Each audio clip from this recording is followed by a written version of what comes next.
Vous avez mis en place un observatoire il y a 4 ans pour tenir au courant de la demande en termes de logement. Qu'en est-il aujourd'hui? Quel constat vous faites? Le sujet qui est traité sur cette demande, c'est aussi de cibler les pôles et de pouvoir calibrer l'offre et la réponse qu'on est amené à porter en face et la production qu'on est amené à porter, notamment sur les publics jeunes actifs. D'abord, il faut connaître le terrain.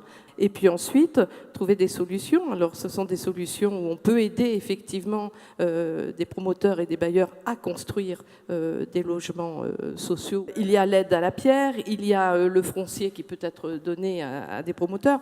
Donc, c'est compliqué, mais quand les uns et les autres travaillent ensemble, on y arrive.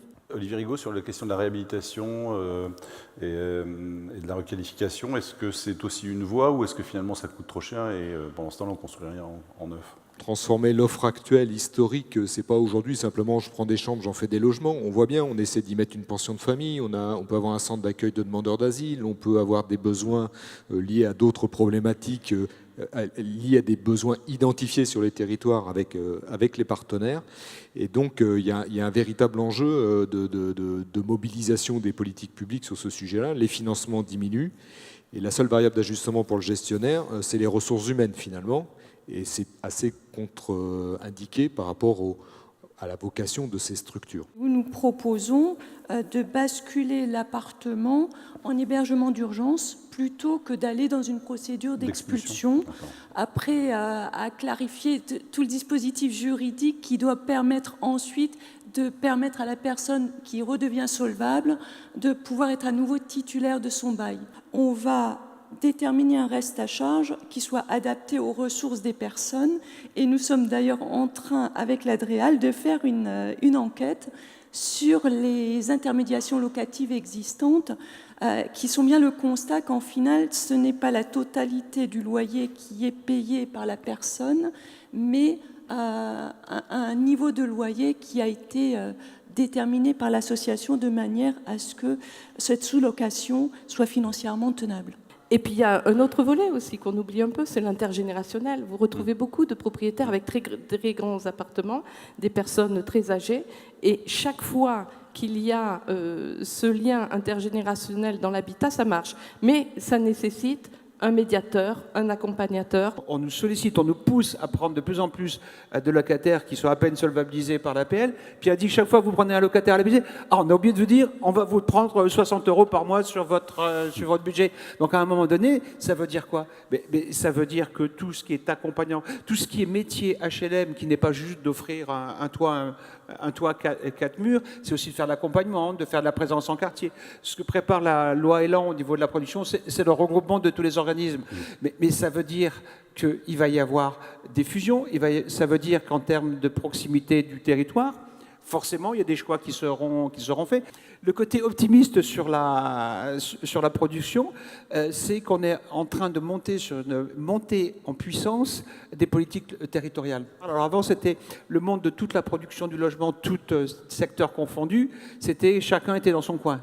Là, parce qu'on est autour de l'EPCI, qu'il est pilote, il se passe des choses. La réduction de l'APL, Grégory Bizio, quel impact ça peut avoir? Certains de nos dispositifs servent finalement de tremplin, mais je pense notamment aux pensions de famille, servent également d'amortisseurs pour éviter des situations d'expulsion dans le parc social classique et de permettre à des gens de ne pas tomber trop bas et donc éviter ce coût social et cette casse humaine qui va à la clé. Un de nos enjeux, c'est d'affiner l'évaluation sociale qui est portée par les associations pour trouver à chaque fois la réponse la plus juste et la plus adaptée à l'usager, quelle que soit l'offre, de manière à nous permettre de connaître réellement le besoin et de nous adapter à ce besoin. De toute façon, cette réflexion du logement d'abord, cette réflexion que nous avons ensemble, c'est déjà de faire un diagnostic de chaque personne, de chaque individu,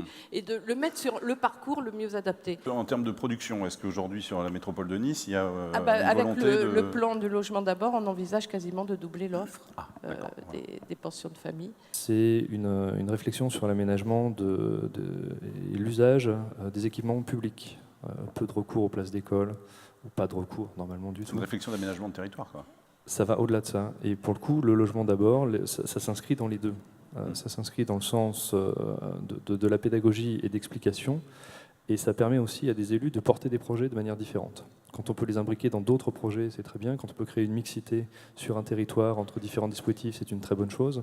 Et puis, il ne faut pas oublier que le fait d'optimiser le nombre de projets et les aménagements permettent aussi des économies d'échelle et qui facilitent le portage des opérations. Quand tu planifies la rénovation d'un quartier, tu travailles pour 10 ans.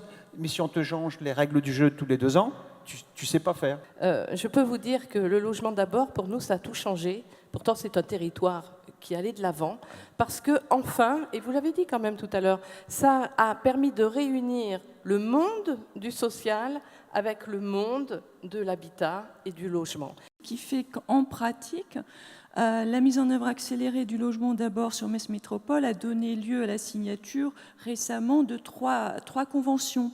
Mais en final, ce plan nous donne une ligne directrice, cette philosophie qui nous réunit, qui est de reconnaître le droit au logement pour tous, quelle que soit la difficulté, les particularités de chacun d'entre nous. On a besoin de s'appuyer sur un réseau d'ensemble et de pouvoir être identifié, et que l'ensemble des projets et des publics qui sont présents soient identifiés également.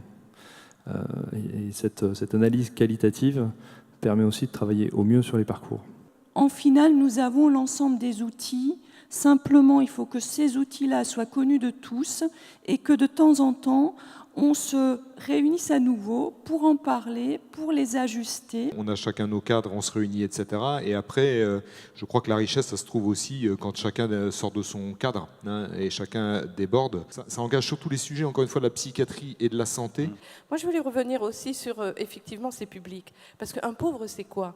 Un pauvre, c'est monsieur et madame tout le monde, c'est quelqu'un qui a été expulsé, c'est une rupture familiale, une femme qui se retrouve à la rue, un jeune qui est mis à la porte de chez lui, quelqu'un qui a perdu son emploi, et bien sûr, après, une partie qui sont des personnes qui ont des troubles mentaux. Et donc, chacun doit avoir une solution. C'est quand tout le monde décide de se relever les manches et de travailler ensemble, et bien, les territoires trouvent des solutions. Mais c'est vrai, comme vous l'avez cité, avec cette commission des situations atypiques, avec la commission interbailleurs, avec les différentes instances, au final, nous avons des vrais lieux de dialogue avec l'ensemble des partenaires. Ouais. Moi, j'ai présidé pendant 10 ans la commission d'attribution de logement de l'Office de Mulhouse. Et en même temps, on faisait la commission des expulsions. C'est pas le côté le plus rigolo, hein, mais il faut trouver des solutions. On est démunis sur des solutions à trouver. Par contre, c'est vrai que ces frontières, ces dernières années, sont en train de disparaître entre les différents opérateurs.